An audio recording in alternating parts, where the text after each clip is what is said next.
요한복음 7장 37절부터 39절까지의 말씀입니다. 제가 대표로 봉독해 드리겠습니다.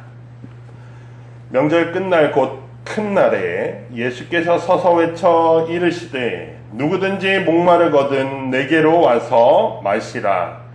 나를 믿는 자는 성경의 이름과 같이 그 배에서 생수의 강이 흘러나오리라 하시니 이는 그를 믿는 자들이 받을 성령을 가리켜 말씀하신 것이라. 예수께서 아직 영광을 받지 않으셨으므로 성령이 아직 그들에게 계시지 아니하시더라.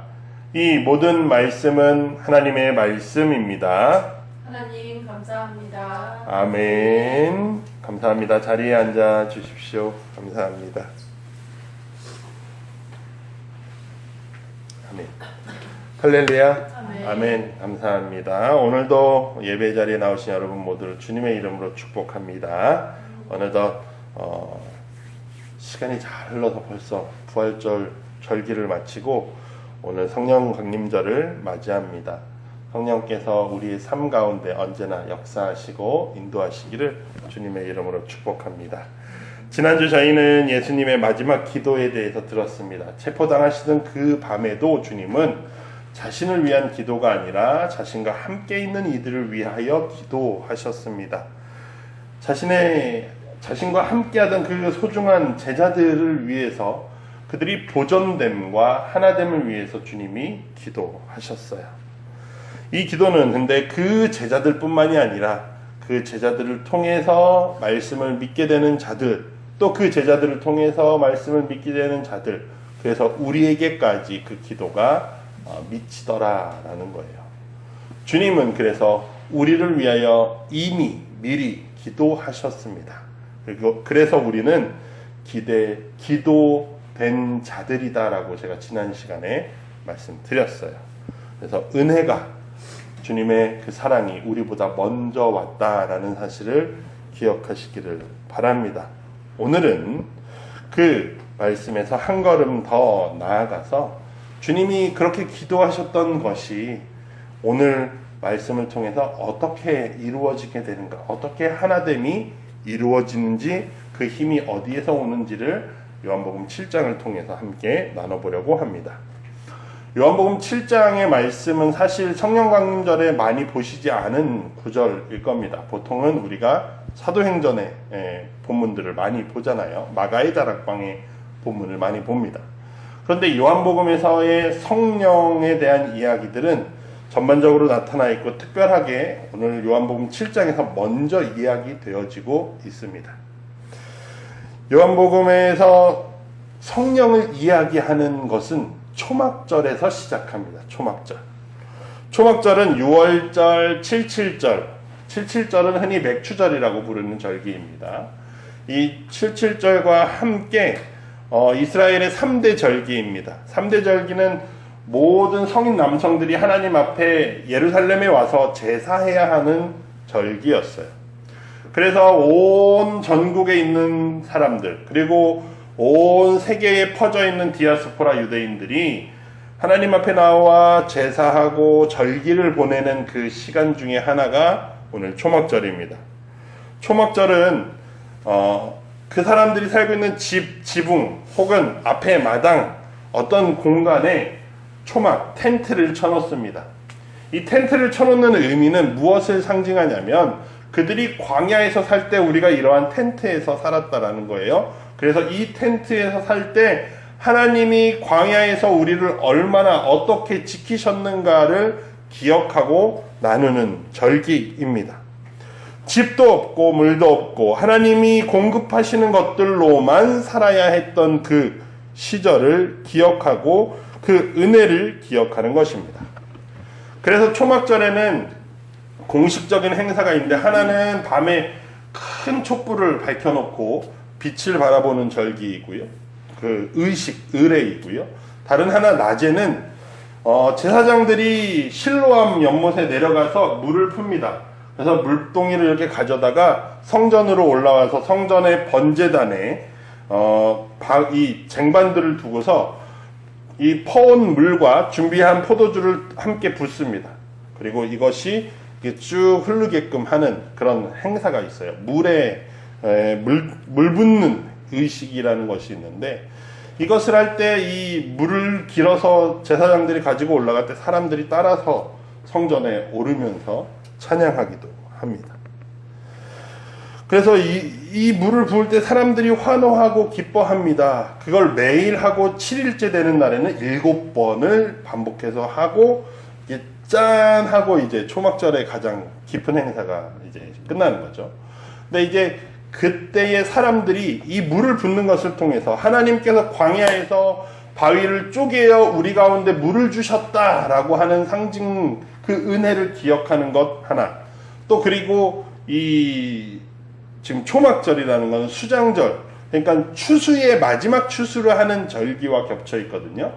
한 해 동안에 하나님께서 우리에게 귀한 물을 주셨기 때문에 곡식들을 잘 거둘 수 있었고, 내년에도 하나님께서 좋은 비를 내려주시길 원합니다라는 어떤 소망이 담겨있는 의식이었습니다. 온 백성들이 이 의식을 통해서 자신들이 가지고 있는 목마름을 하나님께서 채우신다라는 고백이 담긴 의례예요. 그러한 행사를 하는 명절 끝날, 큰 날이라고 말합니다. 성경에서 그 큰 날에 이 물을 다 붓고 나서 사람들이 다 같이 기뻐하는데, 예수님께서 자리에서 일어서시더니 오늘 말씀을 선포하시는 겁니다. 예수님께서 37절에 뭐라고 말씀하십니까? 예수께서 서서 외쳐 이르시되 누구든지 목마르거든 내게로 와서 마시라 라고 말씀하십니다. 예수님께서 이 말씀을 하신 것이 마치 앞에 사마리아 여인에게 우물가에서 목마를 영원히 마르지 않는 그 물을 내가 주겠다라고 말씀하신 것과 같은 장면입니다. 예수님의 말씀이 계속됩니다. 38절에 나를 믿는 자는 성경에서 이름과 같이, 성경에서 말하는 것처럼 그 배에서 생수의 강이 흘러나오리라 라고 하고 계십니다. 이 말씀은 예수님께서 내가 이 생수의 근원이다 라고 말씀하시는 거예요. 생수라는 것이 어떤 생명을 담보하는 물이라는 의미라기보다는 리빙 워터입니다. 말 그대로 우리가 생각하고 있는 흐르는 물, 생수와 같은 물이에요. 시원하게 마실 수 있는 그런 물입니다. 예수님으로부터 물이 흐른다라는 것이 어떤 의미를 가지고 있냐면, 조금 몇 가지를 더 생각해 봐야 되는데, 요한복음 안에서 예수님은 스스로를 내 몸이 성전이다라고 말씀하십니다. 요한복음 2장 21절에 예수님께서 저 성전을 헐어라, 내가 3일 만에 다시 세울 것이다 라고 말씀하시거든요. 그 말은 예수님의 죽음을 가리키는 말인데, 자신의 몸의 죽음이 3일 만에 다시 일어나게 되는 것을 말씀하시면서 본인을 성전이라고 말씀하고 계셔요. 그러면 이 말은 즉 오늘 7장과 연결되면 성전으로부터 생수가 흘러나올 거야 라고 하는 말씀과 같습니다.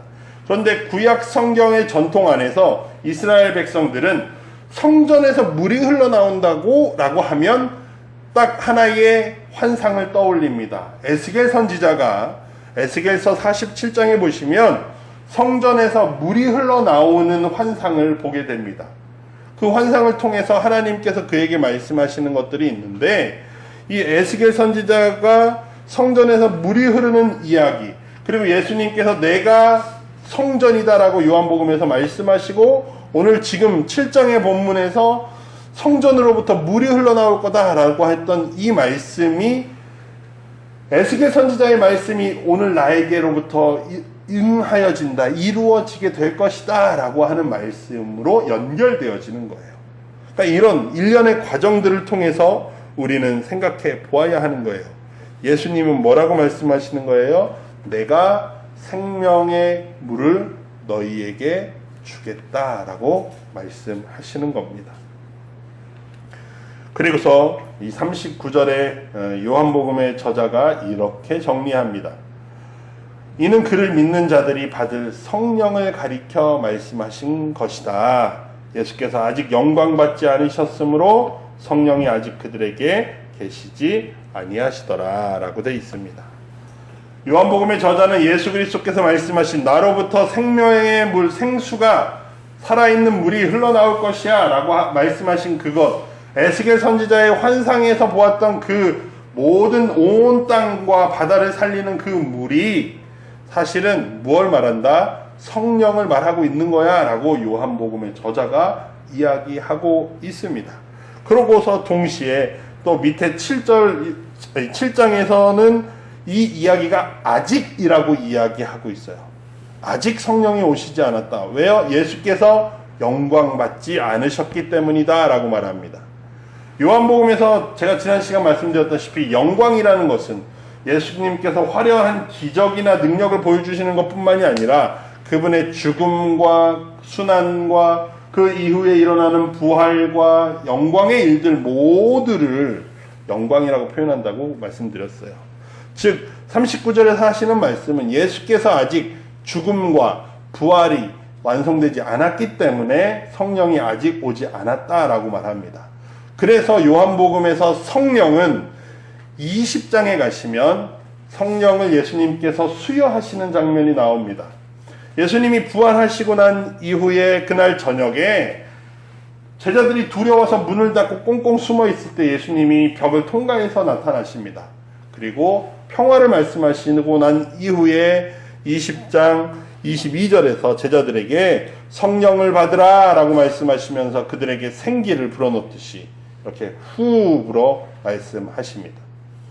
마치 창세기에서 하나님께서 사람을 빚으시고 마지막에 그 코에 생기를 불어넣으시니 생명이 되었다라고 말하는 것처럼 새로운 창조의 역사가 요한복음 안에서는 성령의 임재를 통해서 일어난다라는 것을 말하고 있습니다. 그 7장에서 오늘 본문 7장에서 아직이라고 말하던 것이 이제는 이루어졌습니다. 성령 강림절이라고 말한다라면 우리는 그때에 기대되었던 그 성령이 이제는 우리에게 있습니다라고 고백하는 순간이 되어지는 것입니다. 그런데 중요한 것은 예수께서 말씀하시는 이 생수의 강, 이 살아있는 물들이 모여서 크게 강이 되어지는 이 강이 어디로 흘러가는가에 대해서 우리는 생각해 보아야 한다라는 사실입니다. 강이 어디로 흐르는지는 에스겔서에서 분명하게 드러나 있는데 성전의 그 돌에서 흘러나왔던 그 물이 동쪽으로 흐르고 흘러서 에스겔 선지자가 걸어가면서 이렇게 물이 얼마나 있나 재보니 발목까지 있다가 허리까지 있다가 이제 건널 수 없을 만큼 점점 멀리 가면 갈수록 깊어지는 강, 큰 강이 되어진 이 강이 바다까지 흘러가게 되는데 하나님께서 에스겔에게 말씀하십니다. 너가 눈을 들어서 강 주변을 보라고 해요. 그랬더니 강 주변에 아무것도 없던 황무지에서 무성한 나무들이 자라고 생명이 회복되어지는 역사들을 봅니다. 그리고 하나님께서 그에게 말씀하시기를 내가 이 바다에 있는 모든 생명들도 다, 온 땅에 있는 생명들을 다 살린다는 말씀을 에스겔에게 하셔요. 그러한 생수의 강이 지금 예수 그리스도로부터 흘러나온다라는 거예요. 이 강은, 성령의 강은 죽음을 이기고 생명을 이루어낸다라는 사실이에요. 이 사실을 가지고 이 강이 어디로 흘러갑니까?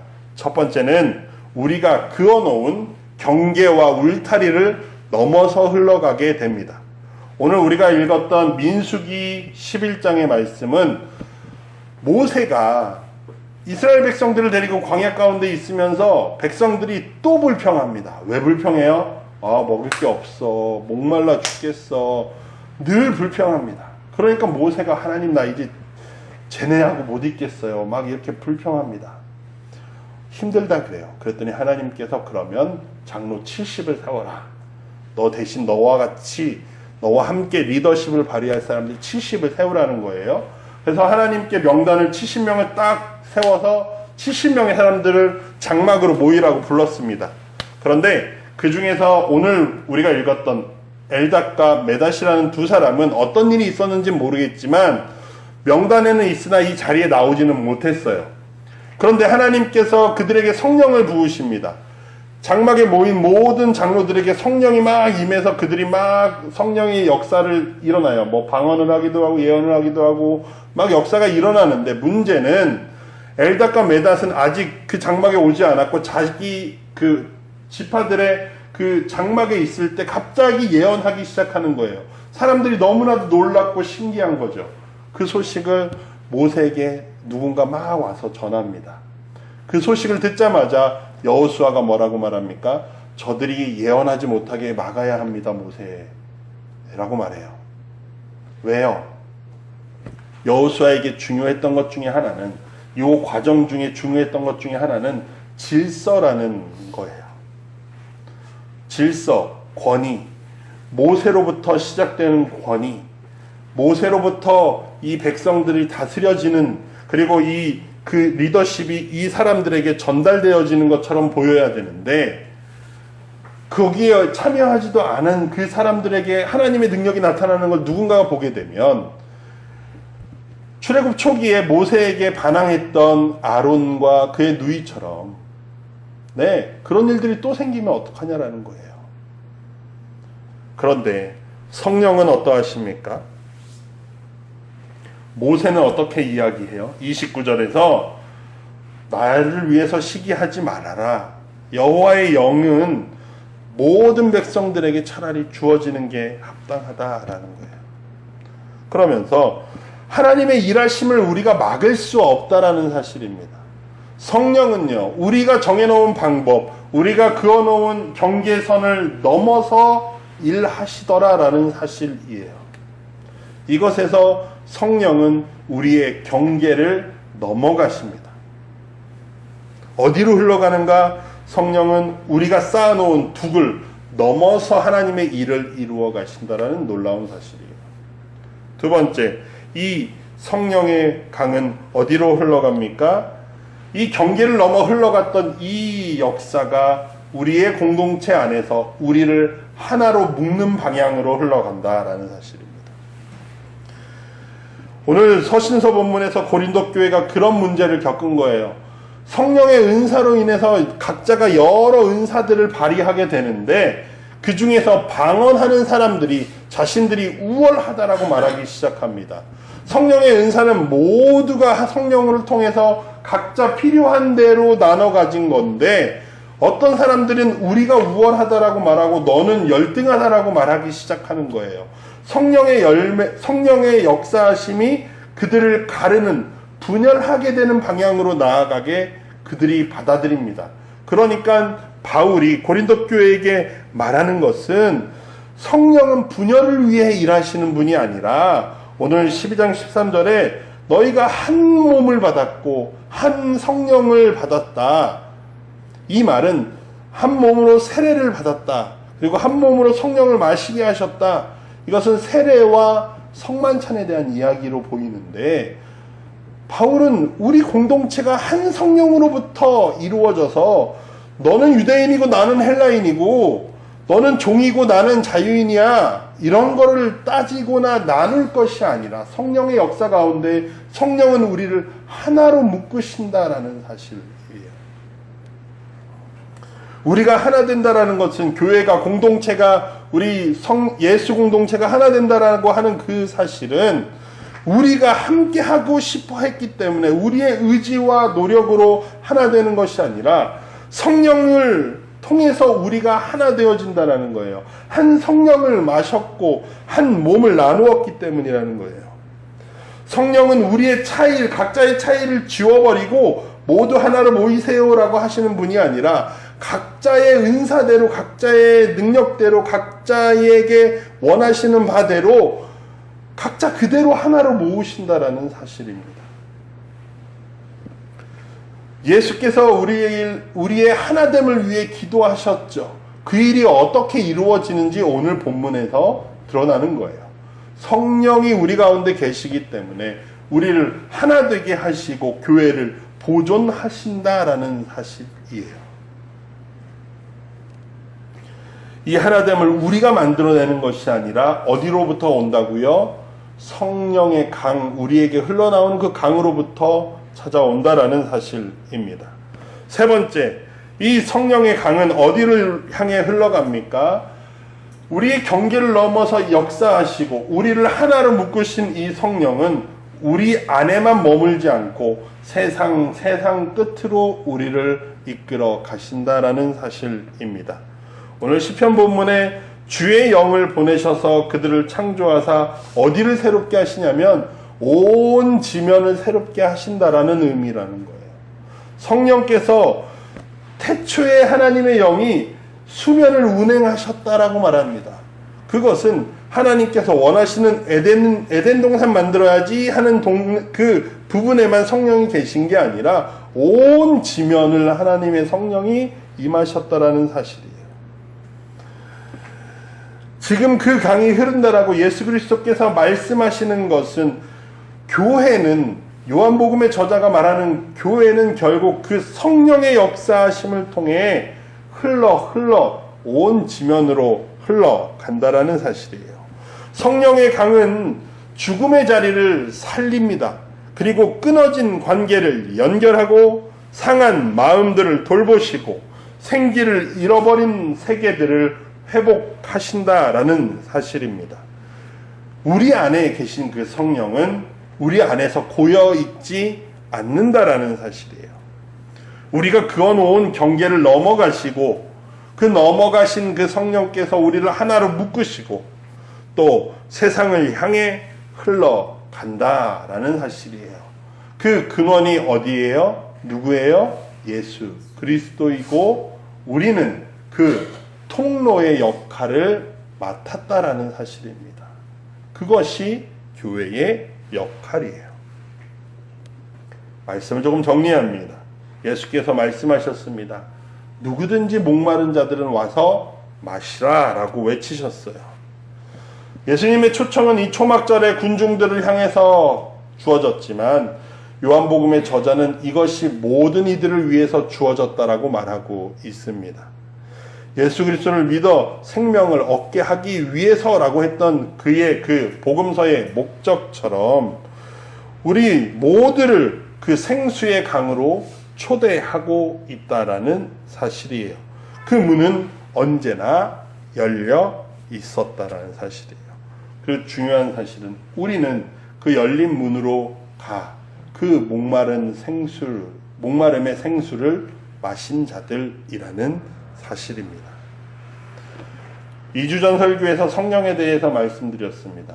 또 다른 보혜사를 예수께서 보내실 거다. 그가 우리를 고와 같이 버려두지 아니하실 것이다 라고 말씀드렸어요. 그래서 우리 안에 그리스도께서 성령을 통하여 거하신다라고 말씀드렸고요. 지난주에 그 성령을 통해서 예수님께서 하나됨과 보존됨을 위해서 기도하셨는데 오늘 본문을 통해서 결국엔 우리 안에 계신 성령 예수 그리스도께서 우리를 위하여 기도하실 때 우리가 함께 하나 되고 보존되는 것이 누구를 통해서 이루어진다라는 겁니까? 성령을 통해서 이루어진다라는 사실입니다. 그리스도께서 거하시는 우리는 그분의 집이자 성전이라고 말할 수 있습니다. 예수 그리스도께서 거하시는 그 자리가 주님의 귀한 전입니다. 그렇다면 오늘 예수께서 성전으로부터 물이 흘러나온다라고 하신 것, 즉 우리 안에 계신 성령을 통하여 예수께서 물을 흘려 보내실 거라는 사실이에요. 생수의 강은 흐른다라는 사실입니다. 우리 안에 계시는 그분을 통해서 흘러 이 땅으로 흘러갑니다. 그렇다면 우리는 솔직하게 우리 자신에게 물어봐야 돼요. 우리는 어떠냐는 거예요. 우리 안에 임하신 성령이 정말 우리를 통하여 이 땅 가운데 흘러가고 있는가라는 고민이 우리에게 필요합니다. 아니면 나로 인해서 어딘가는 막혀 있지는 않은가라는 사실이에요. 강이 막히는 이유는 비슷합니다. 우리가 성령을 우리 안에, 우리의 공동체 안에 적당히 가두려고 하기 때문입니다. 우리가 인정한 사람에게만 그 은혜가 주어져야 하고 우리가 익숙한 방식으로만 이루어져야 하고 우리가 그어놓은 경계 안에서만 하나님의 역사가 일어나야 한다라고 우리는 착각합니다. 그것이 오늘 민수기에서 여호수아의 마음일 수 있습니다. 이해는 할 수 있지만 그 마음의 문제는 결국 그 마음이 성령을 막더라라는 사실입니다. 모세는 그렇게 둘 수 없다라고 말했습니다. 강을 가두어 둘 수 없습니다. 성령은 우리의 관리 안에서 우리가 핸들링 할 수 있는, 우리가 움직일 수 있는 것이 아닙니다. 우리가 할 수 있는 것은 내 의지대로 흔들거나 막는 것이 아니라 열려 있는 것이라는 사실이에요. 우리가 열려서 그분의 통로가 되어 드리는 것, 그것이 우리가 할 수 있는 일입니다. 이번 주일은 웨슬리 목사님의 회심을 기념하는 주일입니다. 1738년 5월 24일 올더스 게이트라고 하는 길거리 골목에 있는 한 작은 집, 그 공간에서 웨슬리 목사님은 모라비안 교도들이 운영하는 성경 공부에 참여합니다. 그리고 그곳에서 모라비안 교도 중에 한 사람이 마틴 루터의 로마서 서문을 읽기 시작합니다. 로마서 서문이 마틴 루터가 강조하던 건 결국 칭의에 대한 이야기였고 은혜에 대한 이야기였습니다. 내가 무언가를 하는 것이 아니라 하나님의 은혜가 죄인을 구원한다라는 그 이야기를 들을 때 웨슬리 목사님은 일기에 그렇게 적었습니다. 그때 내 마음이 따뜻해지는 것이 느껴졌다라고 하며 성령의 체험을 하게 됩니다. 그리고 그는 돌아섭니다.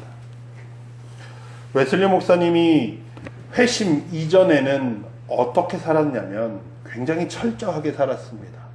그의 어머니가 그의 자녀들을, 웨슬리 목사님의 형제들이죠, 형제자매들을 엄청나게 철저하게 가르쳤습니다. 그래서 규칙적이고 뭔가 이렇게 하기를, 믿음을 잘 지키기 위해서 무언가를 하고 이걸 하고 저걸 하고 딱딱딱딱 지켜야 하고 대중의 놀이도 참여하지 않고 나를 위해 즐기는 삶이 아니라 철저한 삶을 살기 위해 훈련했습니다. 웨슬리 목사님은 성공회의 사제로서 그리고 옥스퍼드 대학의 교수로서 굉장히 철저한 삶을 살았어요. 그리고 그의 마음에는 그래서 홀리클럽이라고 하는 이 그룹 동아리를 만들어서 믿음을 위해서 경건 훈련을 하고 거기에 함께 성찬을 나누고 또 이웃들을 돕기 위해서 감옥에 있는 사람들을 찾아가는 일들을 했습니다.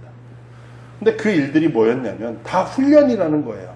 이렇게 살아서 우리가 믿음을 훈련해야 된다라고 생각했습니다. 그의 그 열정은 어디까지 갔냐면 지금의 미국이죠. 아메리카 대륙에 영국의 선교사들이 많이 갔었거든요. 웨슬리 목사님도 갑니다. 근데 그곳에 가서 철저하게 실패하고 돌아옵니다. 그 과정 가운데에서 웨슬리 목사님은 자신의 믿음에 대한 의심과 또 목마름으로 가득 차 있었던 게 그의 일기에 나타나 있어요. 그런데 오늘 이 올더스 게이트에서의 경험 이후에 웨슬리 목사님은 완전하게 바뀌었습니다. 그가 성령을 체험한 이후에 했던 일은 교회 밖으로 나갔던 일이에요. 당시 영국의 국교회는 사제는 교회 안에서만 설교해야 합니다. 교회 밖을 나가서 설교하면 그 교구에서 쫓겨나게 되는 일이 다반사였어요. 웨슬리 목사님은 성공의 사제로서 자신에게 주어진 교구를 넘어서 나아가서 브리스톨이라고 하는 도시에 가서 공장의 노동자들과 또 탄광의 노동자들을 만나면서 그들이 있는 곳에 가서 설교하시기 시작합니다. 성령이 경계를 넘어서 가신 것처럼 웨슬리 목사님도 그 경계를 넘어서 아무도 가지 않는 곳에 찾아가서 그들을 향해 흘러가셨습니다. 그러자 그가 가는 곳마다 그의 성령이 임하시는 그 닿는 곳마다 사람들이 변화되어지고 생명의 역사가 나타났고 브리스톨에서 감리교회 운동이 시작되어졌습니다. 그리고 지금에 이르기까지 이르렀다라는 사실이에요. 통로가 된다라는 사실은 아주 거창한 일을 이야기하지는 않습니다. 그저 오늘 내 옆에 있는 사람에게 흐를 수 있느냐라는 거예요. 또 나와 서먹했던 관계 안으로 성령이 흐르도록 나는 열려 있는가라는 사실입니다.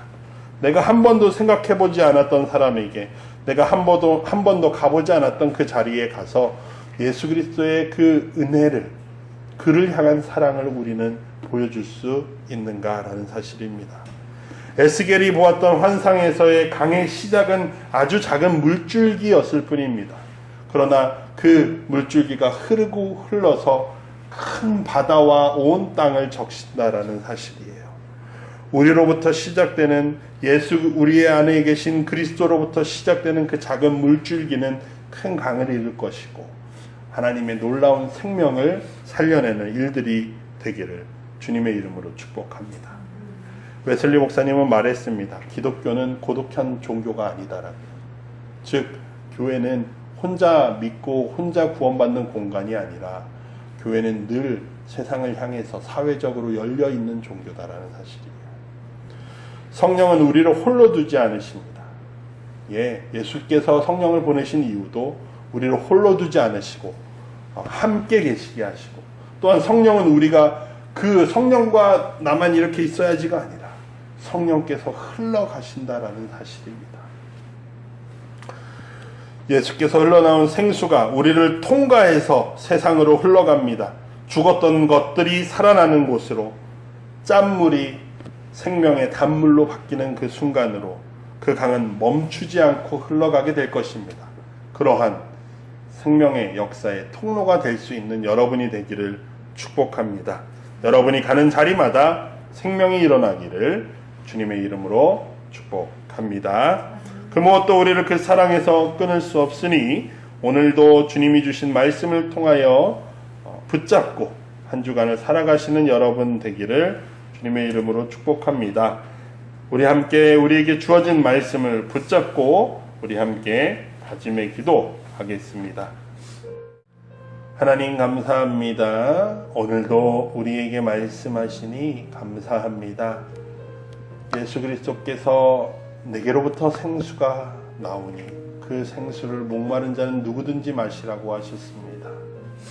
주님, 우리가 목마른 곳을 향하여 가게 하시고 목마른 곳에 이 예수 그리스도의 생수를 온전히 흘려보낼 수 있게 하여 주시옵소서.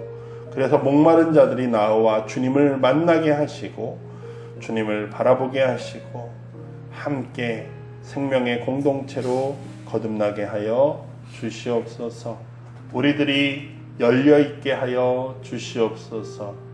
우리들이 성령의 인도하심을 따라 주님의 뜻하신 자리에 서게 하여 주시옵소서.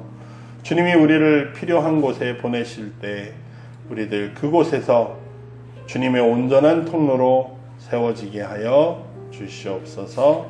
감사드리며 예수님의 이름으로 기도드립니다. 아멘.